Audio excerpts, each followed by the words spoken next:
Congratulations, your offer was accepted. You are the winner. You put a stop to the showings at your new home, and you are now under contract and moving into the contract to closing phase of the home buying journey.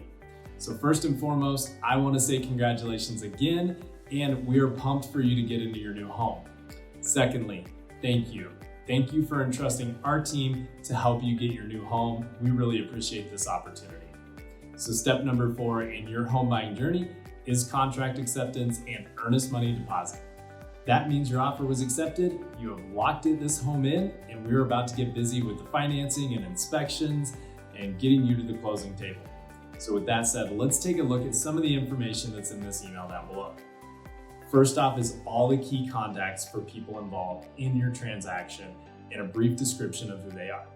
That will include your agent and your lender, who you have already met and you're already working with, and that's assuming you're not paying cash. The lender is going to provide you with the money to buy the home. It's very important that you respond to their requests quickly to keep the transaction on track for our deadlines. If they don't have a document that they've requested, they can't keep your file moving ahead. So make sure you do what they need quickly and provide them all the documents they ask for. For example, if they need a tax return, don't send a picture from your phone of page 1.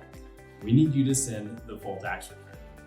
There's also the transaction coordinator for our team that is going to make sure all documents are completed on time and accurately so we can avoid any headaches or mistakes in the process. And then there's the escrow and title company. They are the middle person in this transaction, so they're going to talk with you. They're going to talk with the seller. They're going to talk with us. They're going to talk to the lender. They're going to talk to the seller's agent. They are working with everyone to transfer the home from the seller over to you at closing with clear title. So if the seller owes any money on the home from a mortgage or a roof repair or anything like that, those are going to be paid off at closing, so you own the house. They are also going to make sure you know about any easements where someone could cross your property to get to their property. So for one example, one of my homes has an Xfinity box for the neighborhood in the backyard, and Xfinity has an easement to come work on the internet in my yard. So they're going to let you know any of that information. Down below, we are also going to have some key dates. So first off, we want to get your earnest money deposited with the escrow company. So connect with your agent and make sure you get that deposit in before the deadline. The earnest money is your initial deposit on the home, and this comes back to you at closing as part of your closing funds. If you cancel during the inspection or the appraisal period, you can typically get this back.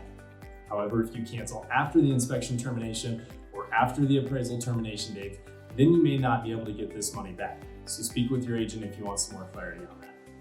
This can be deposited as a wire transfer or a personal check, so see the details down below for more information on it. The second important date is the inspection objection and termination dates. So this is the time frame you have to inspect the property and make sure you want to move forward with it. So if you have not already, your agent's going to be reaching out to schedule a home inspection with you shortly. And the third date is the appraisal deadline. And this is handled by your lender.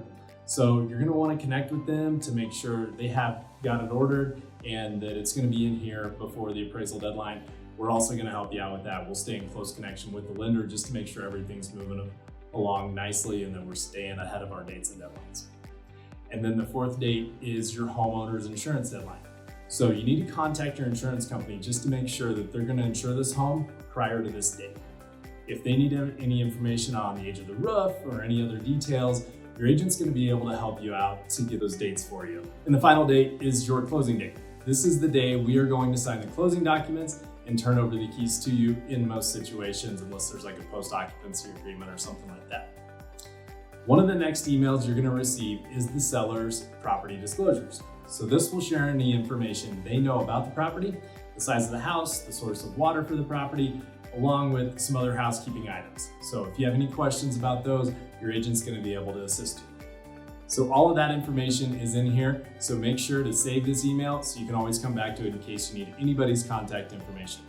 If you need any of the key dates, it's always going to be in here.